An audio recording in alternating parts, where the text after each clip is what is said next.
बच्चों, मैं विकास कुमार शर्मा स्वागत करता हूं आपके अपने YouTube channel physics success point में। बच्चों, आज का हमारा टॉपिक है द्विध्रुव के कारण निरक्ष रेखा या विषुवत रेखा पर स्थित बिंदु पर विद्युत क्षेत्र की तीव्रता। इसमें हम सबसे पहले एक द्विध्रुव लेते हैं AB। द्विध्रुव AB लिया है।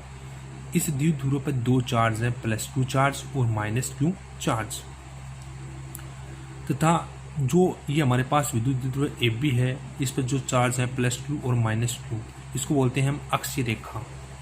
इस अक्षीय रेखा के मध्य बिंदु O से R दूरी पर एक बिंदु P स्थित है। इस अक्षीय रेखा के मध्य बिंदु O से R दूरी पर कोई बिंदु P स्थित है। इस बिंदु P पर हमें विद्युत क्षेत्र की तीव्रता ज्ञात करनी है। तो सबसे पहले हम जो विद्युत द्विध्रुव लेते हैं जिस पर +Q चार्ज और -Q चार्ज स्थित हैं, इसको हम इसकी जो दूरी लेते हैं, द्विध्रुव की जो दूरी लेते हैं वो d दूरी लेते हैं। ठीक है। अब जो मध्य बिंदु O है, इस मध्य बिंदु O से A तक की दूरी d/2 और B तक की दूरी भी d/2 हो जाती है। +Q आवेश के कारण बिंदु P पर विद्युत क्षेत्र की तीव्रता E+Q और -Q आवेश के कारण बिंदु P पर विद्युत क्षेत्र की तीव्रता E-Q है, जिनकी हमने लंबाई LL मान रखी है। अब हमारे पास हम इसमें जो बिंदु P है, इस बिंदु P पर हमें विद्युत क्षेत्र की तीव्रता निकालनी है। तो इस बिंदु P पर +Q आवेश और -Q आवेश के कारण विद्युत क्षेत्र की तीव्रता ज्ञात करनी है, जो हमारे पास E-Q और E+Q है। बिंदु P पर दो घटक प्राप्त होते हैं, एक ऊर्ध्वाधर घटक और एक क्षैतिज घटक। ऊर्ध्वाधर घटक E-Q sin थीटा और E+Q sin थीटा, जबकि क्षैतिज घटक है वो E+Q cos थीटा और E-Q cos थीटा प्राप्त होता है। तो देखते हैं कि माना विद्युत द्विध्रुव की अक्ष रेखा के मध्य बिंदु O से लंबवत गुजरने वाली रेखा निरक्ष रेखा कहलाती है। निरक्ष रेखा पर बिंदु P स्थित है। बिंदु P पर विद्युत क्षेत्र की तीव्रता ज्ञात करनी है। चित्रानुसार -Q आवेश के कारण विद्युत क्षेत्र E-Q तथा +Q आवेश के कारण विद्युत क्षेत्र E+Q है। बिंदु P पर दोनों प्रकार के घटक प्राप्त होते हैं, एक ऊर्ध्वाधर घटक E+Q sin theta, E-Q sin theta परिमाण में समान व दिशा में विपरीत होने के कारण आपस में निरस्त हो जाते हैं, जबकि क्षैतिज घटक E+Q cos थीटा व E-Q cos थीटा परिमाण व दिशा में समान होने के कारण आपस में जुड़ जाते हैं। तो कहने का तात्पर्य है कि हमारे पास जो दो घटक प्राप्त होते हैं, एक ऊर्ध्वाधर घटक है, एक क्षैतिज घटक। ऊर्ध्वाधर घटक है वो प्राप्त हो जाएगा हमारे पास E-Q sin थीटा और E+Q sin थीटा, जबकि क्षैतिज घटक हमारे पास प्राप्त हो जाएंगे E+Q cos theta, E-Q cos theta. ऊर्ध्वाधर घटक है वो परिमाण में समान है, लेकिन दोनों की दिशा विपरीत है, जबकि क्षैतिज घटक उनमें परिमाण और दिशा दोनों समान है, अतः ये दोनों आपस में जुड़ जाएंगे। तो सबसे पहले हम +Q आवेश के कारण बिंदु P पर विद्युत क्षेत्र की तीव्रता निकालते हैं, उसके बाद हम -Q आवेश के कारण बिंदु P पर विद्युत क्षेत्र की तीव्रता निकालेंगे। तो सबसे पहले +Q आवेश के कारण विद्युत क्षेत्र की तीव्रता, फॉर्मूला होता है विद्युत क्षेत्र की तीव्रता का। +Q की बात करें तो E+Q बराबर होता है KQ/R² होता है, लेकिन हमारे पास यहाँ जो दूरी है वो L है, तो E+Q = KQ/L² equation first PA की दिशा में। दूसरा है -Q आवेश के कारण विद्युत क्षेत्र की तीव्रता E-Q = KQ/L² इक्वेशन 2, ये BP की दिशा में।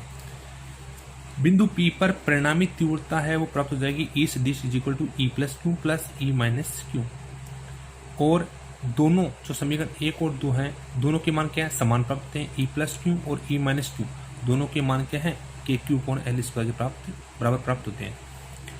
त्रिभुज OAP से हमारे पास एक त्रिभुज दे रखा है OAP। इसमें हम यदि हम cos थीटा निकालें तो cos थीटा बराबर होता है आधार बटा कर्ण। आधार इसमें हमारे पास d/2 है और कर्ण इसमें L है, तो हम लिख देंगे त्रिभुज OAP से cos थीटा बराबर आधार बटा कर्ण, cos थीटा बराबर आधार कितना d/2 और कर्ण है L, इसको दे दिया इक्वेशन 5।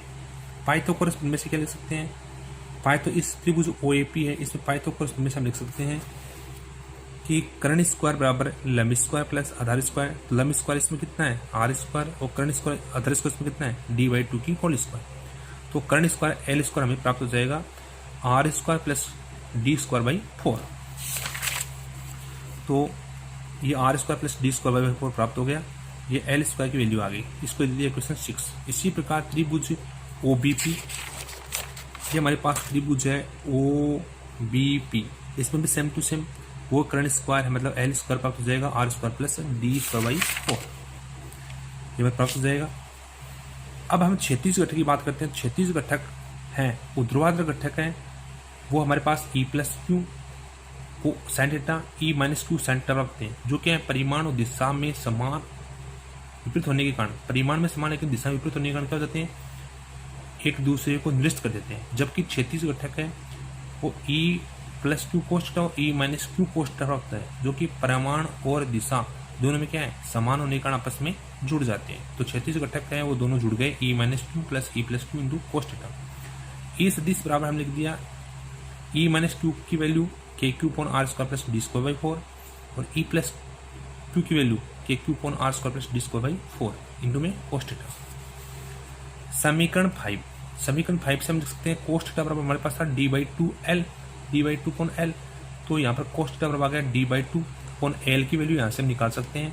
तो L की वैल्यू आ गई √R² प्लस D²/4, इसको दे दिया इक्वेशन 8।